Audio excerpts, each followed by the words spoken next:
रात का समय था। चारों ओर अंधेरा छाया हुआ था और गांव के पास लगे मेले की चमक दूर से ही नजर आ रही थी। मेले में हर रोज रात को नौटंकी का शो होता था, जिसे देखने के लिए लोग दूर दूर से आते थे। इस बार रघु नाम का एक आदमी भी मन में एक अजीब सी उत्सुकता लिए रात के वक्त नौटंकी देखने जाने का मन बना चुका था। उसकी मां ने उसे मना किया था, रघु बेटा, रात को मेले में जाना ठीक नहीं, पता नहीं वहां क्या क्या हो। पर रघु की जिद के आगे किसी की नहीं चलती थी। वो बोला, अरे अम्मा, कुछ नहीं होता, तुम बस चिंता करती रहती हो। मैं थोड़ी ही देर में लौट आऊंगा, एक शो ही तो देखना है। उसकी मां उसे टोकती रही, लेकिन रघु ने उसकी एक न सुनी और लाठी उठाकर घर से निकल पड़ा।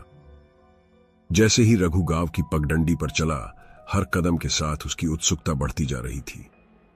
पगडंडी के दोनों ओर बांस के पेड़ खड़े थे, जिनके बीच से झांकती चांदनी हल्की हल्की रोशनी डाल रही थी। अचानक रघु ने सामने की ओर देखा। उसे दूर से एक धुंधली सी आकृति दिखी।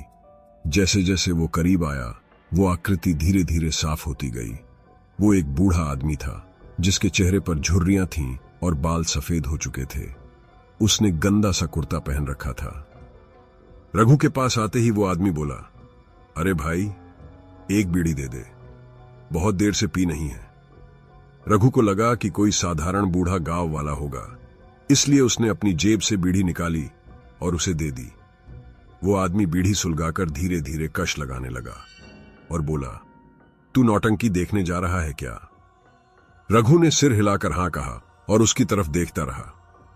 लेकिन जैसे ही उसने उस बूढ़े के चेहरे पर ध्यान दिया, उसे महसूस हुआ कि उस बूढ़े की आंखों में कुछ अजीब सा खालीपन है।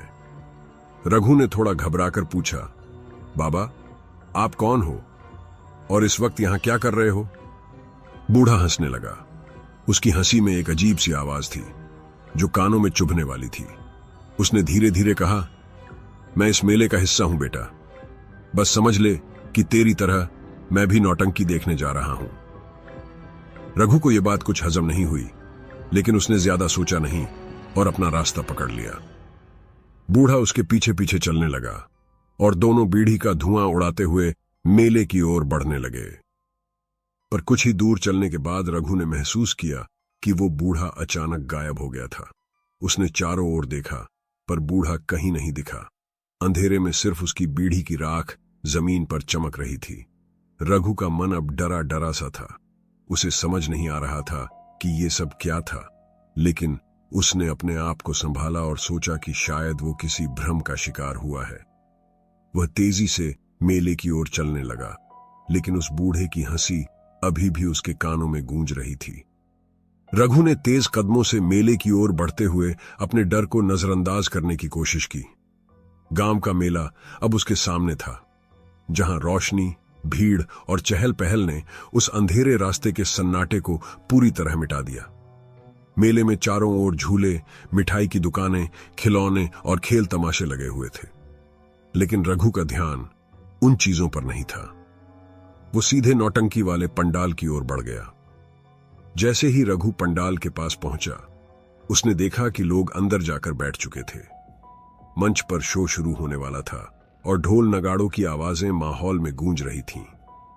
रघु ने पास की एक खाली जगह ढूंढी और बैठ गया, लेकिन उसका दिमाग अब भी उस बूढ़े आदमी के ख्यालों में उलझा हुआ था।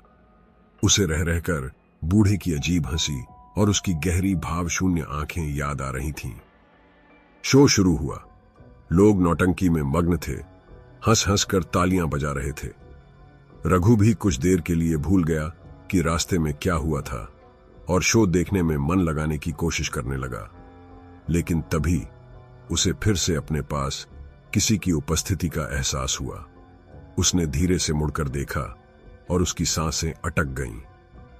वो बूढ़ा आदमी एक बार फिर वहीं था, बिल्कुल उसके बगल में बैठा हुआ। उसके होठों पर वही पुरानी अजीब सी मुस्कान थी। रघु ने घबराकर उसके चेहरे को देखा और एक बार फिर उसकी आंखों में वो भयानक खालीपन नजर आया। ये देखकर रघु का खून ठंडा पड़ने लगा। रघु ने हिम्मत करके धीरे से पूछा, बाबा, आप यहां कैसे आ गए? मैं तो आपको रास्ते में ही छोड़ आया था। बूढ़े ने हल्की हंसी के साथ कहा, बेटा, मैंने कहा ना, मैं भी इस मेले का हिस्सा हूं। तू जहां जाएगा मैं वहीं मिलूंगा। यह सुनकर रघु का दिल तेजी से धड़कने लगा। उसे समझ में नहीं आ रहा था कि यह बूढ़ा कौन है और उसका पीछा क्यों कर रहा है। रघु ने पंडाल से बाहर निकलने का मन बना लिया। वो जैसे ही उठने लगा, बूढ़े ने उसके कंधे पर हाथ रख दिया। उसका हाथ बर्फ की तरह ठंडा था, जिसे छूकर रघु का शरीर कांप गया। इतनी जल्दी क्यों जा रहा है बेटा? बूढ़े ने धीरे से फुसफुसाया। अभी तो रात बाकी है। रघु को ऐसा लगा जैसे उसकी आवाज में किसी और की परछाई है। उसकी आवाज की गहराई में कोई ऐसी सर्द और डरावनी सच्चाई थी जो रघु की हिम्मत को जकड़ने लगी। रघु की आंखों के सामने अंधेरा छाने लगा और उसे वहां से भागने का मन हुआ, लेकिन वो बूढ़े की पकड़ में बंधा हुआ था। तभी अचानक से पंडाल के सभी लोग चिल्लाने लगे और शो भी रुक गया। दरअसल पंडाल को आग लग गई थी। लोग भागते हुए इधर उधर दौड़ने लगे। रघु ने देखा कि चारों ओर धुआं फैल गया था। हर कोई भागने की कोशिश कर रहा था, लेकिन रघु अब भी उसी बूढ़े के सामने खड़ा था। वो बूढ़ा उसकी ओर देखकर मुस्कुरा रहा था, मानो ये सब उसी के कारण हो रहा हो। रघु ने पूरी ताकत लगाकर बूढ़े के हाथ को झटका दिया और दौड़ता हुआ पंडाल से बाहर निकल आया। बाहर निकलते ही उसे लगा जैसे उसकी जान में जान आई हो।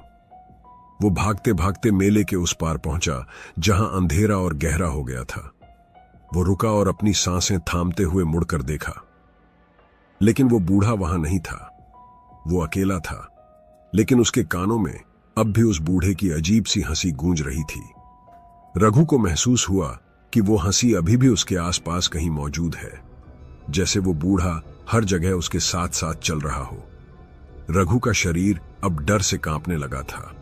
उसे समझ में नहीं आ रहा था कि ये क्या हो रहा है। क्या वो सच में किसी भूत प्रेत के चक्कर में फंस गया है? क्या वो बूढ़ा आदमी सच में एक आम आदमी नहीं, बल्कि किसी अनहोनी का प्रतीक है? रघु मेले से बाहर निकलते ही बेतहाशा अपने गांव की ओर दौड़ने लगा। रास्ता घने अंधेरे में डूबा हुआ था और चारों ओर सन्नाटा छाया हुआ था। उसके कानों में अब भी उस बूढ़े की अजीब डरावनी हंसी गूंज रही थी। उसे ऐसा लग रहा था कि वो बूढ़ा आदमी किसी न किसी तरह उसके पीछे पीछे आ रहा है। रघु का दिल जोर जोर से धड़क रहा था और उसकी सांसें तेज हो चुकी थीं। भागते भागते रघु का पांव अचानक एक पत्थर से टकरा गया और वो जमीन पर गिर पड़ा। उसने जल्दी से उठने की कोशिश की, लेकिन उसके पैर कांप रहे थे और उसे खड़े होने में मुश्किल हो रही थी। तभी उसने सामने देखा कि धुंधले अंधेरे में वही बूढ़ा आदमी उसकी ओर बढ़ता आ रहा था। उसके हाथ में एक बीड़ी सुलग रही थी। रघु की हिम्मत जवाब देने लगी। उसने कांपते हुए बूढ़े से पूछा, तू कौन है? क्यों मेरा पीछा कर रहा है? बूढ़े ने धीरे से मुस्कुराते हुए कहा, अरे बेटा, मैं तो वही हूं जिसे तुम मिले थे। मैंने तुझसे कहा था ना कि मैं इस मेले का हिस्सा हूं। तू मुझे कहीं छोड़कर नहीं जा सकता। रघु के होश उड़ गए। उसे समझ नहीं आ रहा था कि यह सब क्या हो रहा है। वो बूढ़ा आदमी मानो हवा में तैरता हुआ उसके पास आ गया। उसकी आवाज गूंजते हुए बोली, इस बीड़ी का मजा सिर्फ मैं अकेले नहीं ले सकता, मेरे साथ इसे पीना पड़ेगा।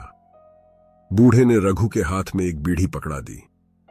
रघु ने घबराते हुए बीड़ी ले ली और मजबूरन उसे सुलगा लिया।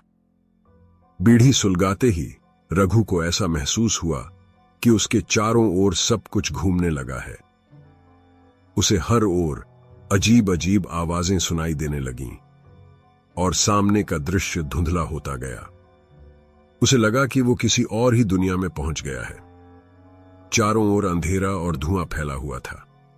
बीच बीच में उसे गांव के मेले की झलक दिखाई देती थी, लेकिन वहां के लोग उसे परछाइयों की तरह लग रहे थे, जो बस इधर उधर भटक रहे थे। उसकी आंखों के सामने से दृश्य बार बार बदल रहे थे। कभी गांव की पगडंडी, कभी मेला, कभी नौटंकी का पंडाल और फिर वही बूढ़ा आदमी। रघु ने खुद को संभालने की कोशिश की और जोर से चिल्लाया, मुझे छोड़ दो, मुझे जाने दो। लेकिन उसकी आवाज जैसे किसी खामोशी में घुल गई। कोई जवाब नहीं आया। केवल चारों ओर गूंजती हुई वो हंसी थी जो मानो उसकी हड्डियों को कपा रही थी। उसे अब समझ में आ गया था कि वो किसी भयानक जाल में फंस चुका है। वो बूढ़ा आदमी केवल एक साधारण इंसान नहीं था, वो शायद एक आत्मा थी जो इस मेले से किसी न किसी तरह जुड़ी हुई थी और बीड़ी का बहाना करके लोगों को अपने जाल में फंसाती थी। रघु ने आखिरी बार बूढ़े की ओर देखा और कहा, तू आखिर चाहता क्या है मुझसे? क्यों मेरा पीछा कर रहा है? बूढ़ा एक बार फिर हंस पड़ा और बोला, मैं तुम्हारे जैसे कई लोगों को अपने साथ लेकर जा चुका हूं और अब तुम्हारी बारी है।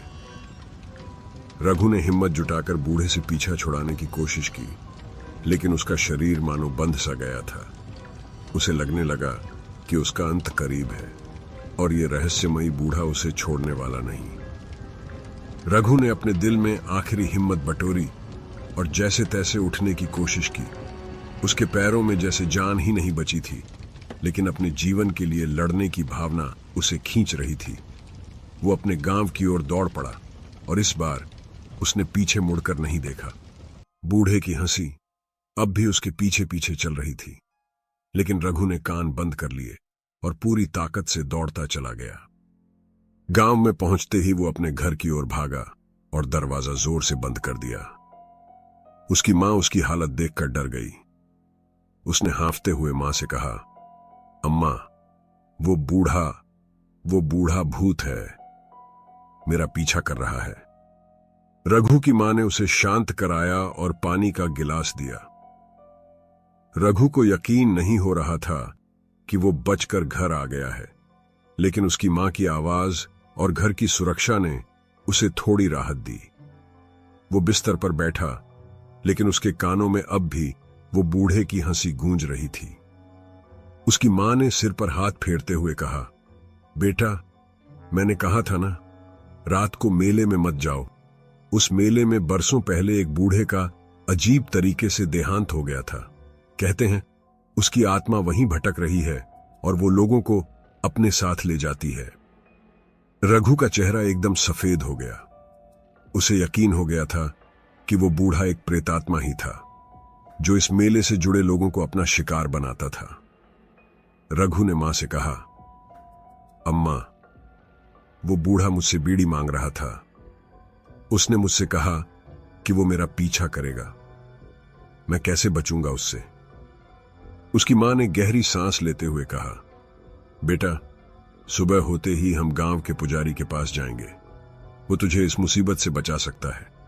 रात किसी तरह कटी और सुबह होते ही रघु अपनी मां के साथ पुजारी के पास गया। पुजारी ने उसकी कहानी सुनी और माथे पर हाथ रखकर कुछ सोचने लगा। फिर उन्होंने कहा, वो आत्मा अभी भी उस बीड़ी से बंधी हुई है। जब तक वो बीड़ी उस आत्मा के पास रहेगी, तब तक वो तेरे पीछे आती रहेगी। हमें उस बीड़ी को पवित्र अग्नि में जलाना होगा। पुजारी ने रघु से उस बीड़ी को लाने को कहा जो उसने रात को सुलगाई थी। रघु की मां, कुछ गांव वाले और रघु ने दोपहर को उसी जगह जाने का फैसला किया जहां रघु ने अंतिम बार उस बूढ़े को देखा था। रघु ने डरते हुए बीड़ी को उठाया। बीड़ी अभी भी वैसी की वैसी थी, सुलगती हुई, जैसे उसमें किसी की आत्मा फंसी हो। पुजारी ने मंत्र पढ़ना शुरू किया और बीड़ी को एक थाली में रखकर जलाने लगे। जैसे ही बीड़ी में आग लगी, चारों ओर से अजीब सी आवाजें आने लगीं। बूढ़े की वही हंसी एक बार फिर गूंजने लगी, मानो वो रघु को आखिरी बार डराने की कोशिश कर रहा हो। लेकिन पुजारी ने अपने मंत्रों का जाप जारी रखा और धीरे धीरे वो आवाजें धीमी होने लगीं। कुछ देर बाद थाली में रखी बीड़ी पूरी तरह जलकर राख हो गई और वो अजीब सी आवाजें बंद हो गईं। पुजारी ने कहा, अब तू सुरक्षित है। वो आत्मा अब तुझे कभी तंग नहीं करेगी। रघु ने राहत की सांस ली। उसके चेहरे पर डर की जगह अब शांति थी। उसने मां और पुजारी को धन्यवाद दिया और घर लौट आया। उसे अब यकीन हो गया था कि बूढ़ा अब उसके पीछे नहीं आएगा। लेकिन हर बार जब वो मेले के पास से गुजरता था, उसे बूढ़े की हंसी याद आती थी और वो रास्ता बदलकर चल देता था। अब वो जान चुका था कि कुछ चीजें जानने और देखने के लिए नहीं होती,